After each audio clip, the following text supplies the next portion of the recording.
Rain or shine Coach Ying Giao, next PBE Commissioners, at 4 points play papatupad na ng PBE at pabor dito ang newly elected Vice Chairman ng PBE Board na si Boss Al Francis Chua. Pero bago tayo magpatuloy, kung nais mong suportahan ang aking munting YouTube channel, humingi po ako ng likes, share and subscribe. Maraming salamat. So ayun nga dito mga lods, sa report ng Spin.ph ay officially nang i-adapt ang 4 points shot for next season. So ito nga mga lods ay inaprobahan na ng PBE Board of Governors. Ngayong PBE Season 49 ay kanilang i-adapt itong 4 point play. Ayun nga dito sa report nga mga lods, in one of its major innovation for its coming Season 49, the Philippine Basketball Association will be adopting the 4 points shot beginning this Governor's Cup for shots beyond new arc 27 feet from the basket.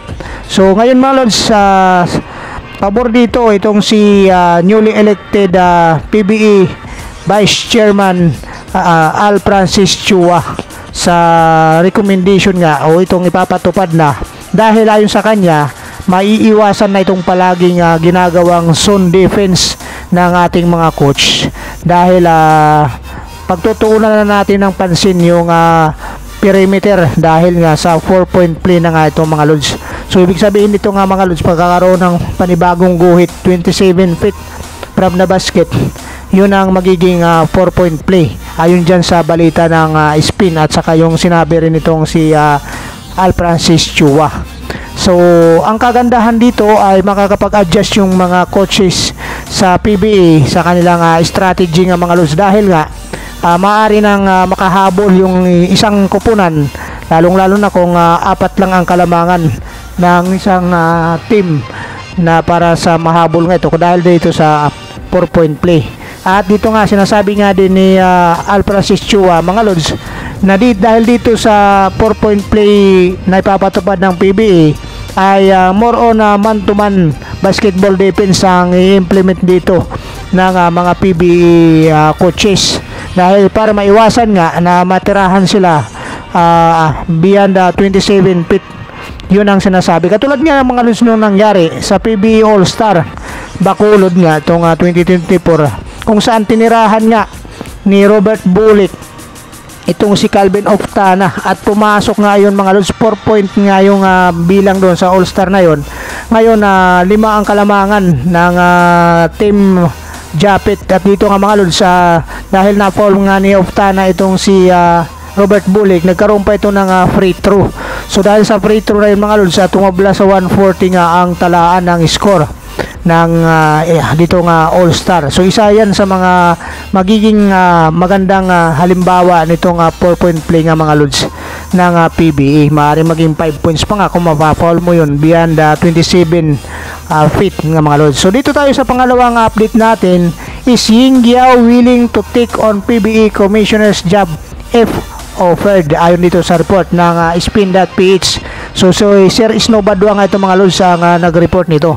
So ngayon, ito ang malaking katanungan, kung tatanggapin ni Coach Ying Giao itong commissioner's job kung sakasakaling magiging bakante. Ayon dito sa kanya, sa report pa rin ng Spin, wala akong planong mag-commissioner, wala ayon dito kay Coach Ying Giao sa report niya ng ni Snow Bomb Squad sa programa ng Playwright TV.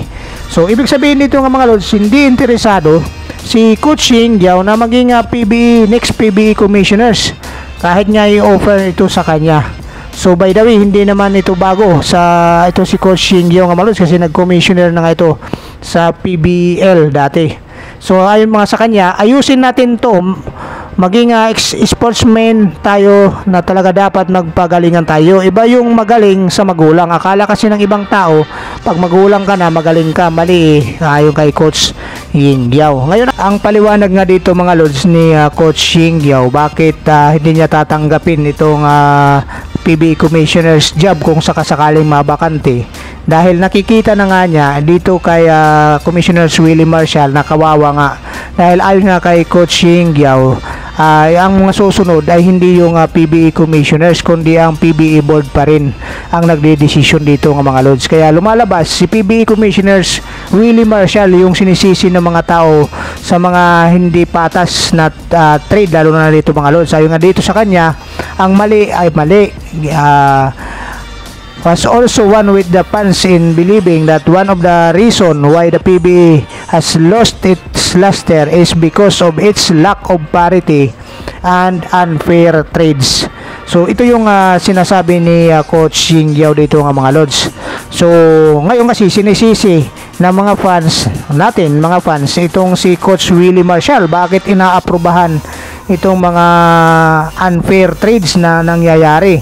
So katulad ng paliwanag ni Coach Ying Yao, hindi si Commissioner Willie Marshall talaga daw ang nasusunod dyan. Yung nasusunod dyan ay yung PBA Board of Governors pa rin.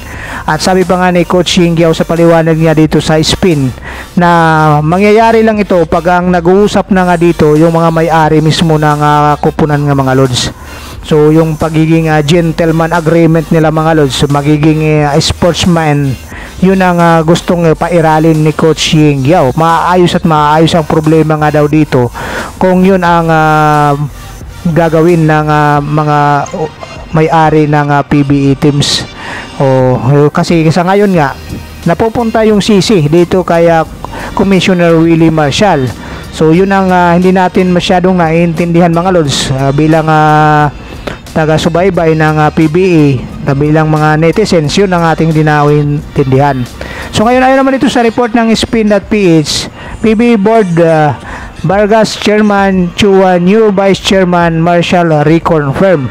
So yun nga mga lods, ang bagong chairman na ngayon ay si Sir Ricky Vargas, at ang itong si Al Francis Chua, ang Vice Chairman naman, pinalitan niya si Bobby Rosales ng Tira Firma Jeep. So ngayon itong si Boss Al Francis Chua at saka si Ricky Vargas, alam naman natin matagal na rin ito magkasama ng mga lods. So tingnan natin kung ano ang magandang magiging tandem ng dalawa nito. At saka itong si PBA Commissioner Willie Marshall ay kailangan pa nilang i-reconfirm yung parang appointment nitong si Commissioner Willie Marshall, kung mananatili ba siyang bilang commissioner ng PBA. So ayon pa nga sa kanila, may kontrata pa nga si PBA Commissioner Willie Marshall hanggang season 50 pa nga. So dito sinabi na rin naman ni Coach Ying Yao, hindi nga niya ito tatanggapin mga lods kahit maging bakante itong PBA Commissioner's Office. At hanggat hindi naayos, hindi pa nga niya ito tatanggapin. Pero alam natin mga lods, hindi pa yan sarado para kay Coach Ying Yao. Kung sakasakali, maaari nga ito magbago.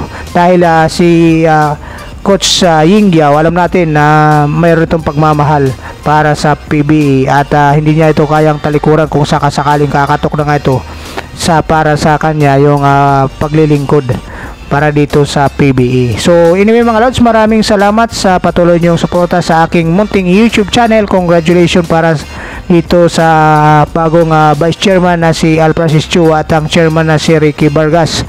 So kung mayroon kayong mga komento at suggestion regarding dito sa ating panibagong PBA updates, i-comment nyo lang dyan sa baba. God bless you all.